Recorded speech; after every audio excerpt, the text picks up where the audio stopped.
How we doing, folks? Thanks for having me today. Thanks for being here. How are you? I'm good, man. Like, third time this year, right? Getting to fight in. I mean, when I think about last year, obviously didn't get to fight as much. So how does it feel to be staying this busy? Man, it's great to be this active again, man. That's all I asked Dana White and Sean Shelby when we had our meeting a year ago in 2020. I said, please, man, I just want to, I want to stay active. I want to compete as much as possible. 2 or 3 fights a year would be awesome. And they said, sure. So here we are for our third one in 2021. It's been one of the best years of my career. You know, even though we're just, we're 500, but still, I think we put on some good performances against some pretty good names. You know what I mean? And we got another one come Saturday night. Leonardo Santos is no slouch in the jiu-jitsu game, so we're going to see if he can handle the wrestling game. Yeah, I was going to ask you that. So is there something kind of exciting about finally fighting a guy that's older than you are, man? Geez, I remember I used to be the young guy. Yeah, it's been a long time since then. So yeah, we're going to show him. I forget what movie it was. They get older, and I stay the same age. Well, Wooderson said it, man. In this case, yeah, he's quite a bit older than me, and we're going to make him feel that way in there because I'll be 40 in a week. I feel like I'm going on 20. I'm better shape now. When I was 25, and I feel like every time I look out my window at the hotel, I see Mandalay Bay, where we made our debut back in 2006 at UFC 64, and it's just a constant reminder that we got a lot left in our gas tank and our reserve tank, man. And we're super blessed to be here, and I just can't wait till they get big crowds back, so we can hear the Guida chant and get the people wild and get them on their feet. So that's what we're here to do, is put on a show for the crowd. That's what we've always been out there to do. And nothing. I mean, to do it in front of the greatest organization in mixed martial arts. We're blessed to be part of the UFC still. 15 years later.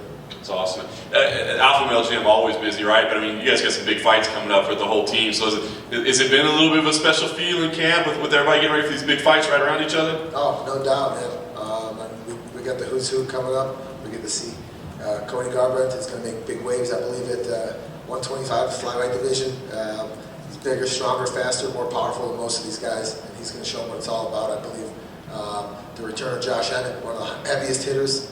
I haven't felt him and Chad Mendes. I get the feel, in the gym quite a bit, and no one can withstand the impact, the power, the precision this guy has.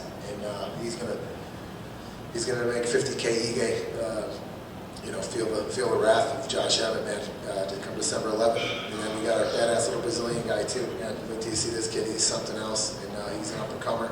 And then followed by Darren Elkins, and the list goes on. Team Alpha Male, and our coaches. Joey Rodriguez, Danny Castillo, Uriah Faber, Chris Holdsworth, Mike Malott, the list goes on over there. And they make sure that we're all well conditioned, we're all healthy, and they keep a very, very good eye on us, and they know what we're doing daily to make sure that we're ready to peak come fight night. Awesome. So with this particular matchup, I'm curious, because you said it, he's great at jiu-jitsu, you're going to show him wrestling. I'm wondering, is this a fight where we're best served to let's not play that game at all, let's keep this on our feet, or do you feel like you kind of want to go show the world that, hey, I can play that game? For sure. You know what, I'll always take wrestling over jiu-jitsu in a mixed martial arts competition. In this case, we just got to be very careful down there. We fought black belts before, we beat black belts. We've submitted them. We've been submitted by, very high-level guys too. But once the ground and pound comes out, man, many have fallen, to the carpenter just because of our pace and our frenetic style on top. So, we're going to take him where he hasn't been before. He hasn't been pushed. I know Grant Dawson, I actually had him winning that fight until the very end. I don't think Grant laid on the gas pedal as a young buck, and an up-and-comer in the sport. I think he maybe, was just a little bit behind. Leonardo's, veteranship kind of, took over in that, and he got, clipped with one punch at the very end of the fight. So we're going to really show him what the true veteran and, the cardio king is all about. Everybody's well-rounded these days, right? But he admitted, he's like, I still kind of feel like I waved the BJJ flag. You talk about wrestling, but do you feel like you kind of represent the wrestling community when you get in there? Yeah, most definitely. Not bad for a junior college wrestler. I think we're top 4 or 5 in the UFC with most takedowns, of all time. That's behind the likes of George St. Pierre, Gleason Tebow, maybe Frankie Edgar, or maybe one more. So I mean, it's that's just a testament to our wrestling coaches and just our pedigree. You know, we know what our strengths are, and we always go towards them. Nice. Last thing for me, I mean, they said this would be a great win for you. He's a great name. 3 fights this year. What's the goal next year? I mean, is it another 3 fights? Are there certain names? What's the plan for you moving forward? Absolutely.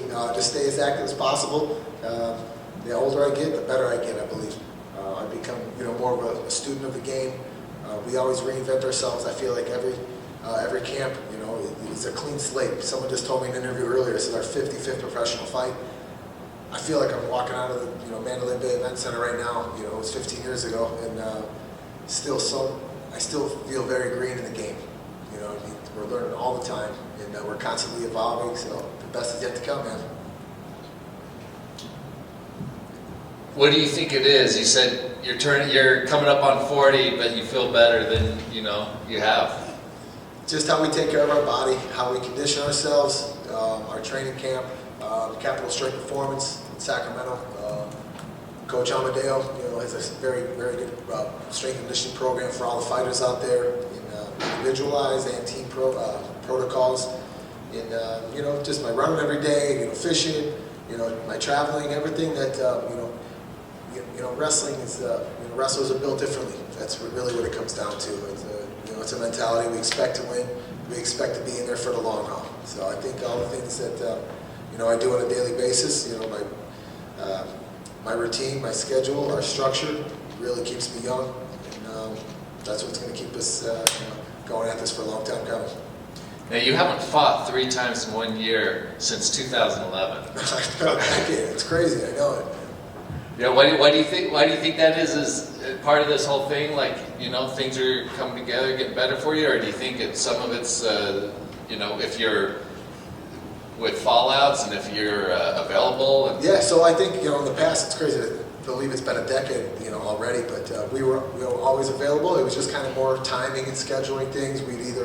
We'd have like 2 fights, and then the third one would be, just after the new year or the fiscal year, whatever it is, you know what I mean? So it was just hard to pack 3 in, in 1 year. And I think we did our best early in the UFC. I think our first year we had 3 fights, and then I had 4 in 1 year. One of them happened to be Fight of the Year, which we came up on the short end against Roger Huerta. But I feel the more active I am, the better shape I am, and I put out better performances. So last year you had 1 fight. What was going on in your mind during that time? Man, 2020 was a year people try to forget. I use it as a building block. 2020 is I think one of my most successful years financially, believe it or not. A lot of things, I moved down to Florida, investments, things like that. Came up short in our only fight, unfortunately, and I learned a valuable lesson from my coaches to lay on that gas pedal even more, because that fight was maybe 1 takedown away from our hand getting raised. But yeah, it's 2021 made up for it in competition, and that's all we want to do is just continue to stay active and show these young guys that we still got what it takes to to be the cardio king. All right, thanks. Good. Thank you. Thank you.